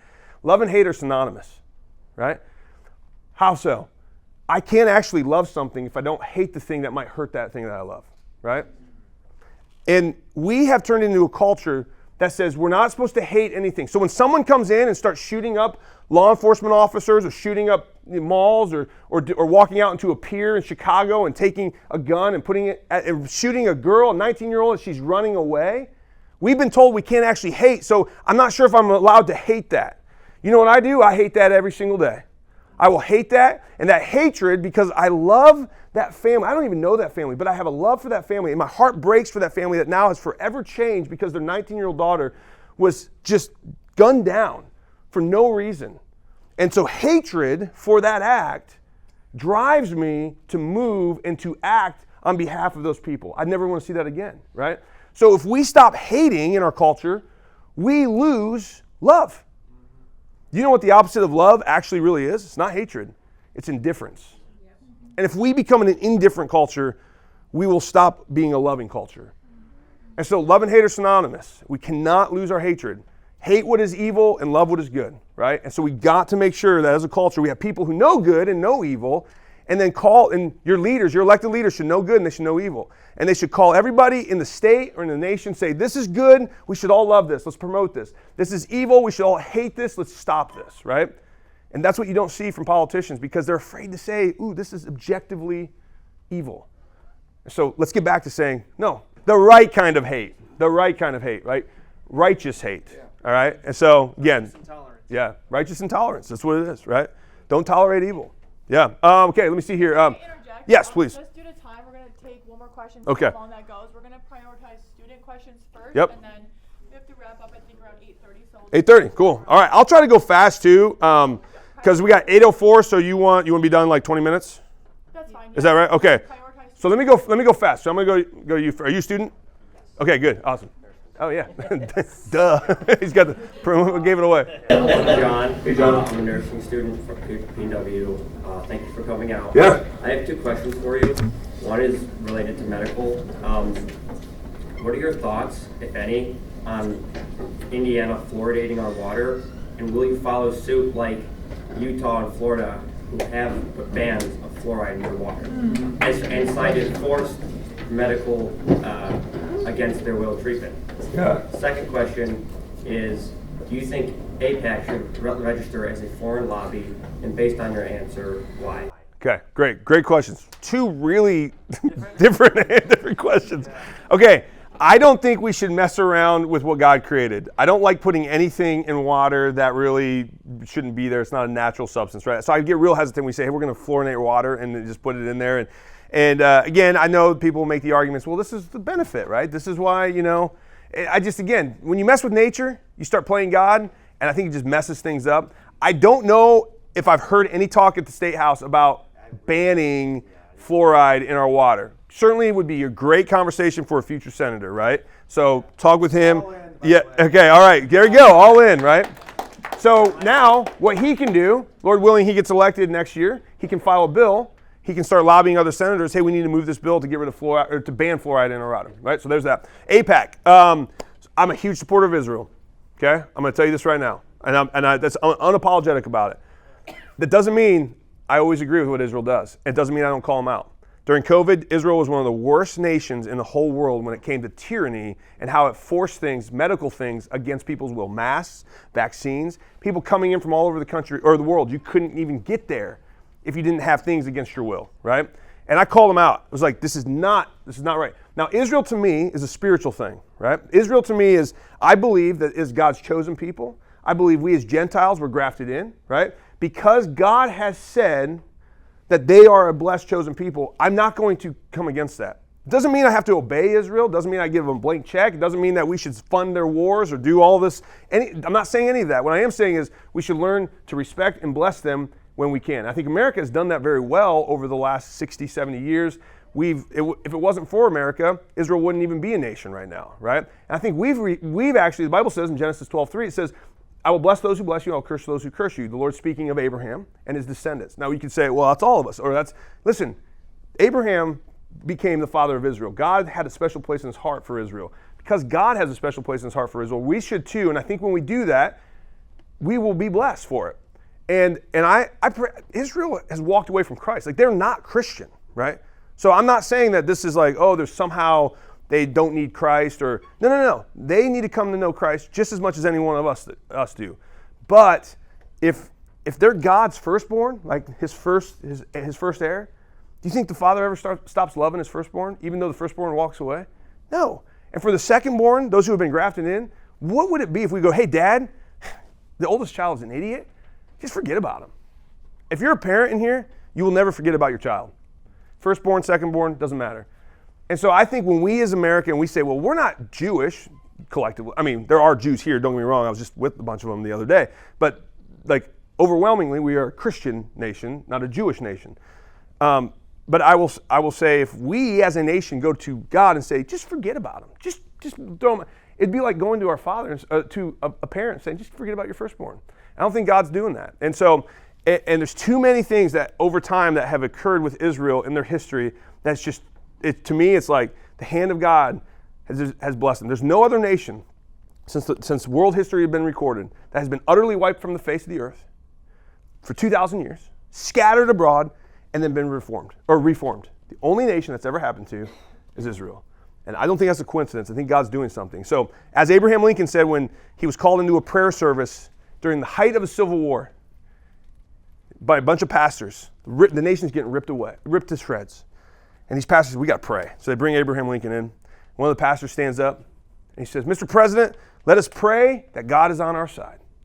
Without missing a beat, Abraham Lincoln says, no, gentlemen, let us pray that we are on God's side. Right? And so when I look at Israel, my prayer is like, Lord, just make sure I'm on your side. I don't know what you're doing. I don't know how you're doing it. I don't know why you're doing it, but I want to be on your side. And so that's how I frame the whole thing.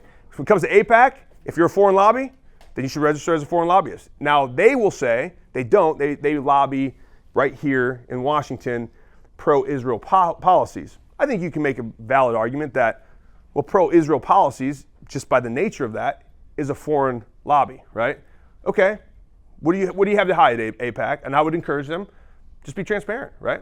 Now, I don't have anything personally against AIPAC. I've not seen, anytime I talk to the leaders in AIPAC, I go deep. They're always saying, hey, we just want pro-Israel policies for the United States, because we know the United States is the biggest ally to Israel. And so we don't want to see that, stop. So to me, I'm good with that, just be transparent. So if they have to lobby as a foreign lobbyist, I don't think that's a bad thing. Yeah, okay. So would you describe your theological position as dispensationalist? No, I would say I would probably be more, listen, that's going to be, let me talk to you about that one, because that's a long answer, right? Okay, and I just want to, for the sake of time, that's a really good question. But I think I'm a U-turn eschatology guy. And that doesn't make any sense to you because I made it up, okay? And so, but I'll tell you what it means when we talk about it afterwards. Yeah, but great question. Okay, I already went to you. Is there other students? Okay, were you right there? Yeah. Okay, so I'm Brandon. I'm a civil engineering major here. I've grown up in Griffith my whole life, and my dad has also been a business owner here for several decades. And something that's been affecting us, but also many other families here, has been the cost of living, but more specifically utility costs, which have just, I'm sure everyone can agree here, have gone completely out of hand. NIPSCO especially, but also water and sewage costs are just getting ridiculous. It's making it difficult for a lot of people. And so my question to Republicans is, in the state government, is there anything that they can do to bring down those costs? And if so, what are they doing? And one other unrelated question, I'm going to try to make it quick, is I know that there was a push in the state government within the last few months to do an attempt at redistricting, but that fell through. Yep. And when I was looking at the list of Republicans who voted against it, there were a ton of them. And so I guess my question on that would be, why do you think it failed, and is there a chance that that outcome could be reversed in the future? And perhaps that would also pose a question for Trevor, since I know he's running for state senate. Trevor, what would you have done in redistricting? I would have voted yes. Okay, so there you go. So you got that, right? You can, yeah. Okay, and so let me hit your utilities, NIPSCO. The governor has basically flipped the IURC, which is the regulatory arm of making sure that rates don't get out of hand. The problem with electricity and our energy bills is they're government regulated monopolies, right? And that's the problem. Like, monopolies aren't good, but it's a hard business. You can't really have competition, right? Because you have a grid, right? Who gets to own the grid, right? Well, government, but the government doesn't want to take all this risk in building grids and all this, so they give it to a NIPSCO. They regulate NIPSCO. They say you can't go higher on these rates, but it's a supply and demand. They have to be sensitive to the market. Now, over the last probably 5-6 years, the IURC has just essentially let these rates just go out of control. The governor has put people who are very rate conscious on that board now, and they are now nipping away. I'll use that, NIPSCO. They're nipping away at the high rates. They wanted I think it was 20% rate increase when they came back to the IURC just a few weeks ago. The governor said, heck no, right? They were like, well, our costs, our input costs, the market. And he actually sent back through his person a 10% decrease in the rates, right? Now, again, he can make recommendations. It's not the governor. The governor doesn't have the power to just make it happen, but he's got people in place that now are actually going to be rate cautious and sensitive. I think it'll start to come down. We had a very cold winter. Yeah. It was kind of a perfect storm. Very cold winter, high energy costs around the world, right? And just these compounding bad policies over the last 5, 6, 7 years. So I think that was it was a perfect storm of just, this is really bad for everybody. Governor's totally aware of it. He's really fighting hard. I know that you don't feel it yet. Hang in there. If you need help, your trustees, your township trustees, they have funds to be able to pay for or give you money to help pay for your utility costs, right? And they should be doing this. That's what they're there for. That's what the township trustees do. And we have, Jeff. Did Jeff leave? Was it Jeff that was running? Is he back there? Oh, he left. Okay. So I think he's running for township trustee, if is what he told me. But that's what their job is. So find out who your trustee is and say, hey, I need some help on my rates or on my bills right now because the rates are too high. And they can, yeah. Yeah, please do. Yeah, good question. Yeah. Oh, redistricting. I'm sorry. Great. Yeah. I was totally for redistricting. 100%. It failed because we have senators in Indiana that don't understand the larger battle that we're in. They don't understand really what redistricting is about. It's not about our representation in Indiana.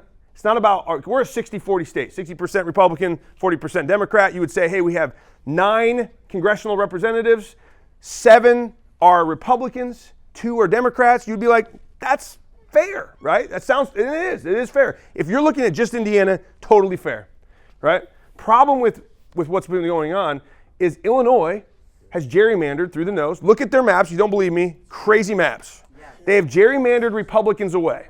They really have. It's even worse in other states like Virginia. Sure. As well. Virginia's about ready to go. Basically 10-1 is what they want to do. 10 Democrats, 1 Republican by redistricting. Okay?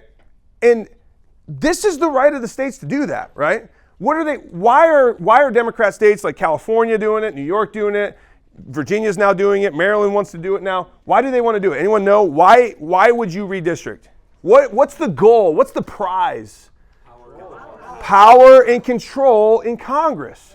So now when Illinois gerrymanders Republicans away, our Republican representatives in Indiana, when they go out to Washington, guess what? They don't have as much of a voice as they should. So Illinois just stole our voice as Hoosiers, right? And I would say the same thing if this was Democrats, saying it on the flip. Like, if Republicans are stealing the voice of Democrats, then then I expect the Democrats to play to get their voice back, right? The problem is our senators think we take the moral high ground. We say, we're not going to do it. That's fine. They're stealing everything in your house. Someone breaks into your house.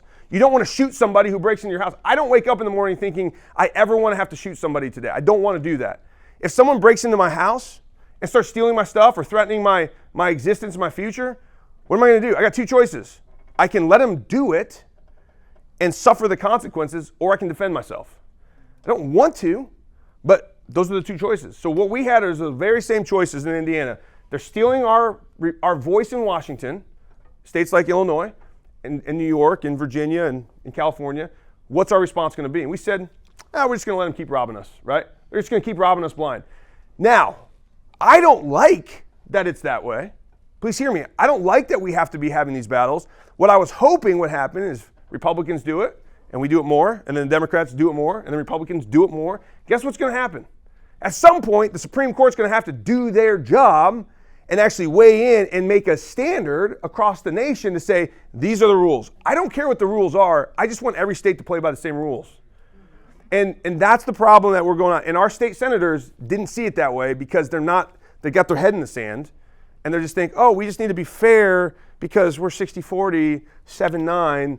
That makes sense. It's like, guys, you have no idea why the founders even put redistricting in the states in the first place. It has nothing to do with Indiana just as a state. It has everything to do with Indiana's voice in the nation, right? And so that's why I would be for it. So, yeah. I saw, that hand. We got about 9 minutes.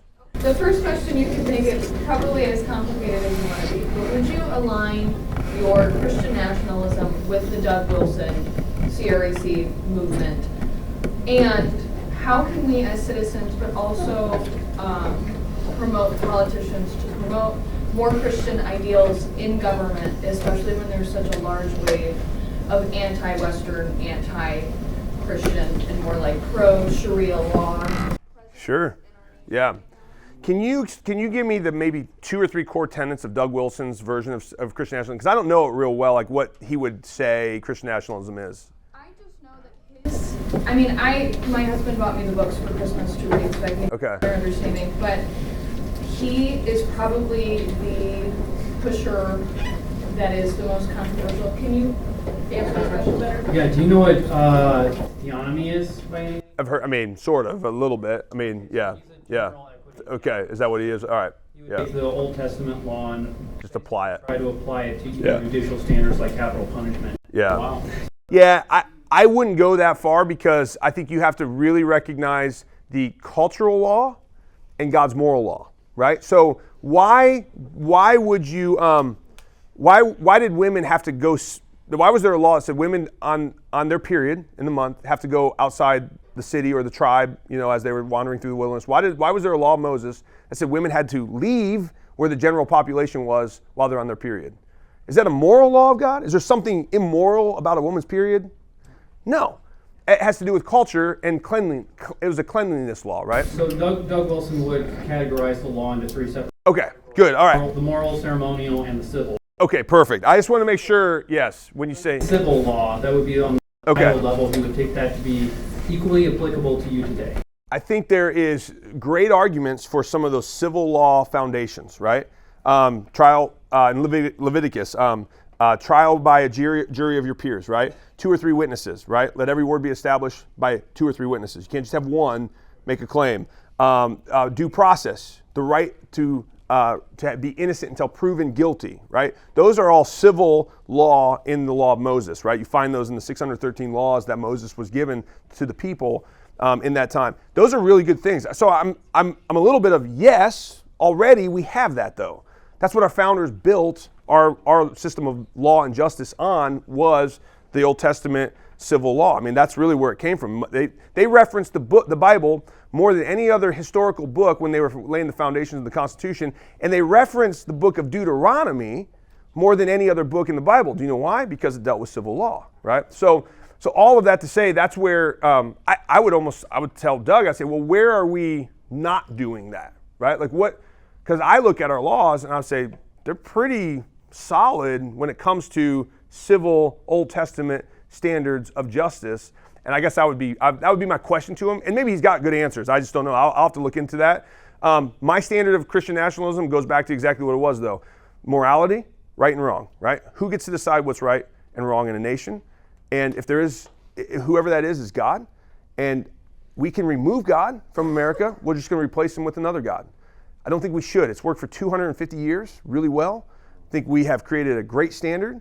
The world gets on tables from Cuba to float here, right? Like, there's a reason, right? It's because it's an amazing nation to live in. The blessings are here. Why are the blessings here? Because we built it on what God said is right and wrong. Wasn't perfect, still isn't perfect. But because we have that standard, that's my version of Christian nationalism. And that's why I would outlaw Sharia law. It kind of already is. I've been pushing for that. I've called that many times publicly. I've said we should have a ban on Sharia law.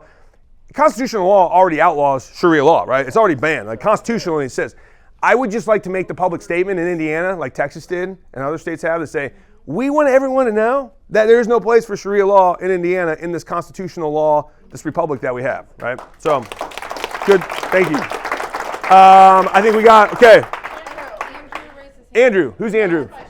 Last question. All right, make it good, Andrew. All right. Is that Chicago Cubs?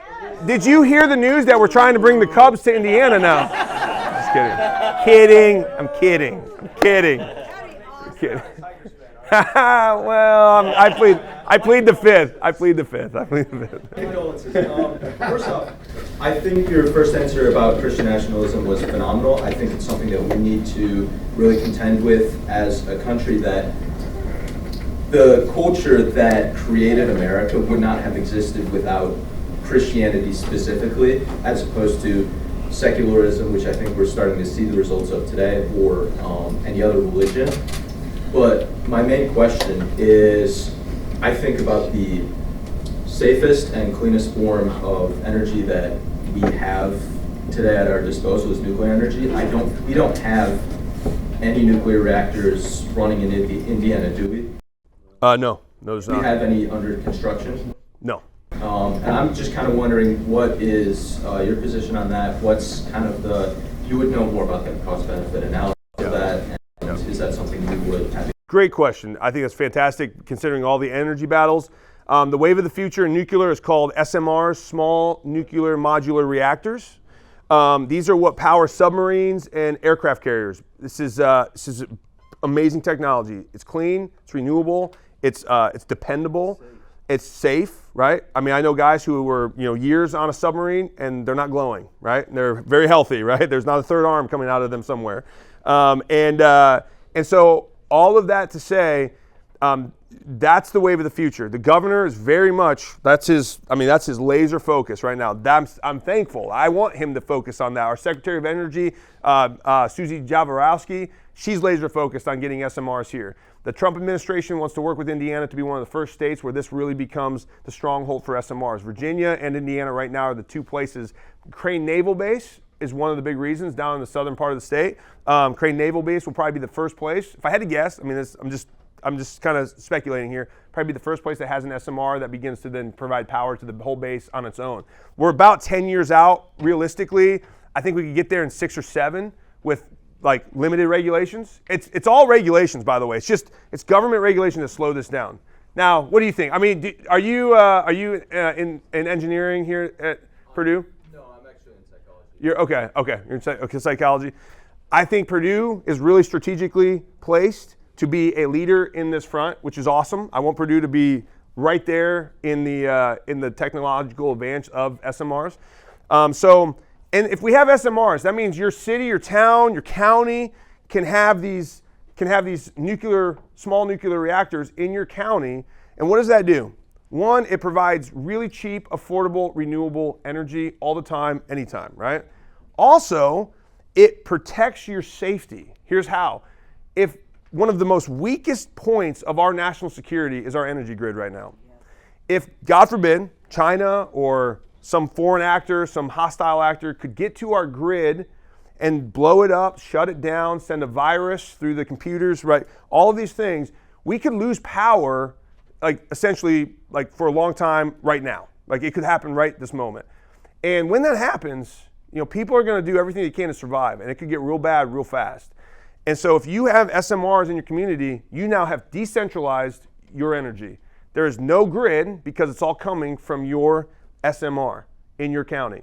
And that means they can hit New York, they can hit California, they can hit southern Indiana, and it wouldn't affect you guys up here. And that's the beauty of our system. We're a decentralized power, right? That's how our government works.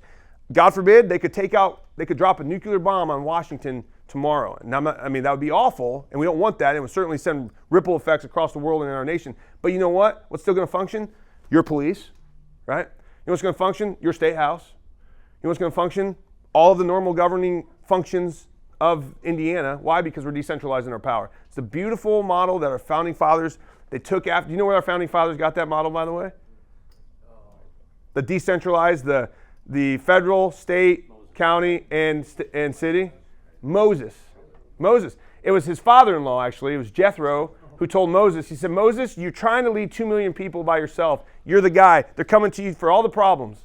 He said, you can't do it. He said, raise up for yourself men who are godly men, hate dishonest gain, and are competent, and set them over 1,000, 100, 50s, and 10s. Founding fathers saw that and said, if it was good enough for godly wisdom to Moses, it's probably good enough for us. So they said thousands would be the federal government, the hundreds would be the state government, 50s is the county government, and the 10s is the city government. Decentralized. This is biblical wisdom right there. Amazing, right? Isaiah 33:22 says, the Lord is your judge, he is your king, and he is your lawgiver. It is he who will save you. Okay? Judge, judicial branch, king, executive branch, law, legislative branch, right? And they saw that right there. They saw it right in Isaiah 33:22. Hey, there's the 3 branches of government laid out. Oh, here's the federal, state, county, and city, right? It's the beauty of God's wisdom. And it's blessed so many of us. We shouldn't lose it. We should always go back to God's word and say, Lord, we got a problem. How can we fix it? I think we'll find all the problems, the solutions to all the problems in God's word. Hey guys, I really appreciate you. Thank you for being such an amazing audience, and your questions are fantastic. And can we give it up for the TPUSA team? Thank you guys. Thank you. Yeah, thank you.